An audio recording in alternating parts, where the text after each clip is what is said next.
Olá pessoal, tudo bem? Espero que sim. Obrigado por você ter voltado ao nosso canal. Temos hoje mais um artigo a ser comentado aqui no Gestão Consciência e dessa vez nós estamos falando da temática inovação.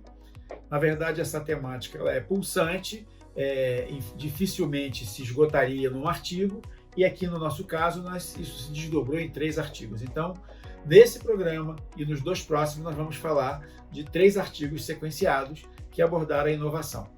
Esse primeiro, ele recebeu o título Inovação.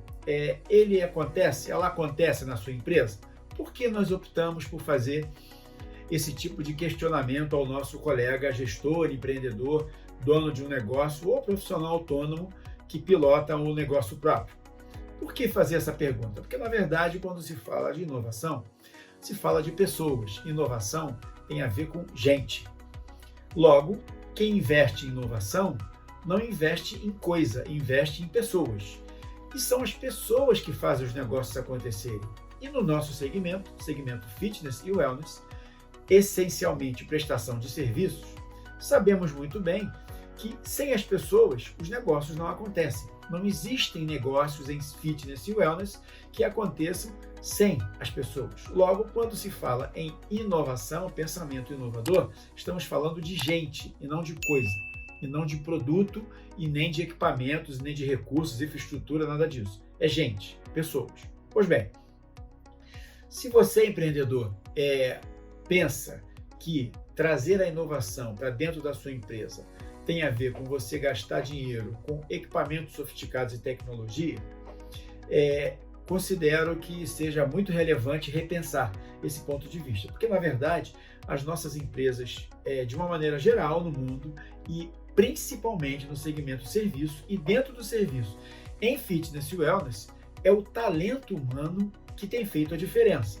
Na verdade, porque todo o resto, equipamentos, espaço físico, recursos, sistemas, métodos, tecnologia, tudo isso virou commodity, virou arroz branco, virou coisa comum. Todas as pessoas conseguem comprar, adquirir, trocar, permutar, alugar isso. Mas o talento humano realmente é o que se pode dizer a moeda do futuro.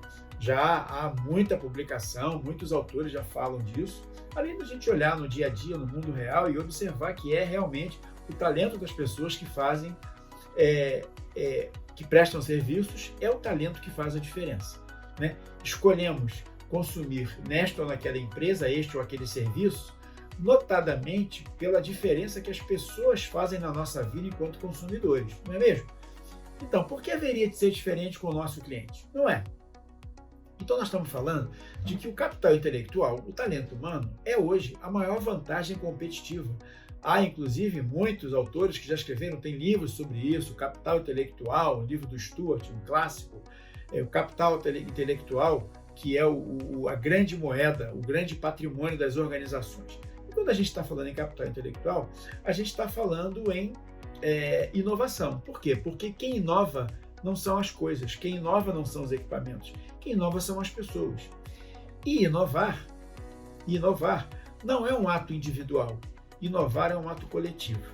O que eu estou querendo dizer com isso? Eu estou dizendo o seguinte, meu amigo e minha amiga, quando você pensa em trazer a inovação para dentro da sua empresa, não faz sentido esperar que esta ou aquela pessoa, este ou aquele colaborador ou aquela colaboradora sejam inovadores, tenham ideias inovadoras.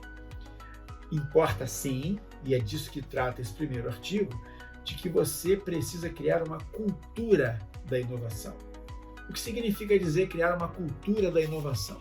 Significa dizer colocar no DNA, colocar na corrente sanguínea da sua empresa, seja ela uma academia, um clube, uma escola de iniciação esportiva, um boxe, um centro de treinamento físico, um centro de lutas, de dança, não importa o serviço que você oferece, nós estamos falando que se isso não estiver na corrente sanguínea da sua organização, desse organismo chamado empresa, que presta serviços à sociedade, se a inovação não fizer parte do modus operandi do dia a dia das pessoas, você não tem como conseguir ideias inovadoras, procedimentos e práticas inovadoras. E você não tem como gerar diferenciação no mercado.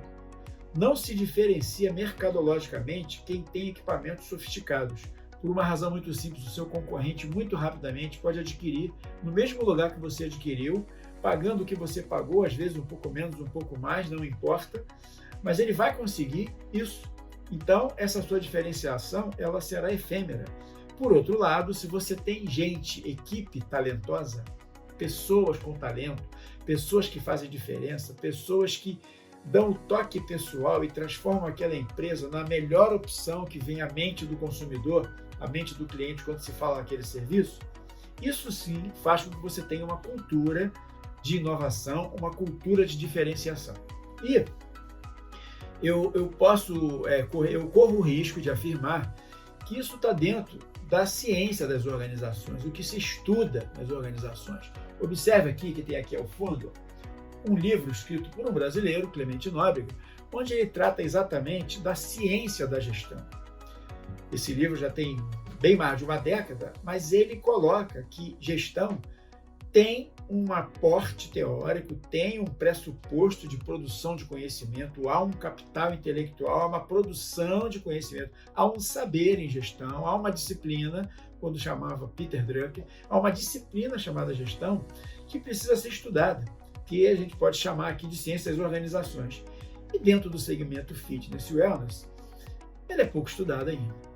Muita gente tem opinião, aliás, opinião todos têm, muita gente defende posições, muitas pessoas, às vezes até se arvoram em prestar serviços, prestar consultorias, enfim, orientar empresários, orientar empreendedores, mas às vezes muito mais usando sensibilidade, bom senso, feeling, ou seja lá o nome que quiser dar, do que o conhecimento que a ciência das organizações vem produzindo. Então, eu destaco aqui, esse é o propósito dessa coluna, desse quadro dentro do canal da Unibusiness, é despertar em você essa curiosidade por entender o que vem sendo produzido em termos de conhecimento, em termos de produção científica, de investigação, pesquisa consistente, das escolas de negócio no mundo, do que há de novo na ciência das organizações. O contrário disso são muitas vezes, infelizmente, verdades rasas, que se baseiam em poucas evidências, né? Pouca ciência, pouca metodologia, né? Como disse já um autor bastante conhecido, que ele também é um empresário, que é o Giardelli, que é o CEO de uma empresa chamada Gaia Creative, mas ele também é um pesquisador do Centro de Inovação e Criatividade. Ele diz o seguinte: a humanidade hoje tem um excedente cognitivo em todas as áreas. Em todas as áreas de conhecimento tem um excedente cognitivo. Todos nós temos uma quantidade muito grande de conhecimento, trocamos, compartilhamos nas redes sociais. As redes sociais hoje são o principal veículo, né, de divulgação desse conhecimento. E é preciso, segundo ele, trazer para dentro da prática gerencial, da prática dos gestores, esse saber estruturado, construído com base na ciência. E eu vou ler um trecho que eu reproduzo no artigo, que diz assim, o Christensen, né, que em 2012 escreveu um livro que é O Dilema da Inovação, que é um livro assim que colocou quase que de cabeça para baixo muita coisa do que se acreditava em relação a pensamento inovador. O livro dele em português se chama O Dilema da Inovação. Ele diz assim, administrar melhor, não cometer tantos erros e trabalhar arduamente não é a resposta para o desafio e o dilema da inovação. Ele diz assim: é preciso promover rupturas nos modelos mentais dos gestores para que seus negócios sigam novos caminhos. E aí eu complemento, já que os caminhos que estão sendo trilhados agora, nós já sabemos onde eles dão, sabemos o que eles produzem de positivo e de negativo, e parece que não estamos satisfeitos porque desejamos prosperidade, desejamos rentabilidade, desejamos lugares melhores para se trabalhar.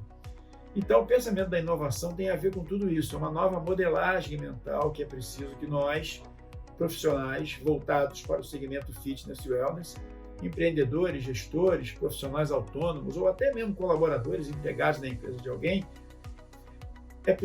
é necessário, mais do que possível, é possível e é necessário que nós importemos essa modelagem mental, esse pensamento inovador, não como uma atitude individual, e sim para a construção de uma cultura da inovação. Quer conhecer um pouco mais sobre isso que eu falei? Clica aqui no link e você vai ter acesso ao artigo completo, e os outros 2 próximos, como eu disse, daremos continuidade olhando sob outras perspectivas o pensamento da inovação, ok? Um grande abraço e até breve.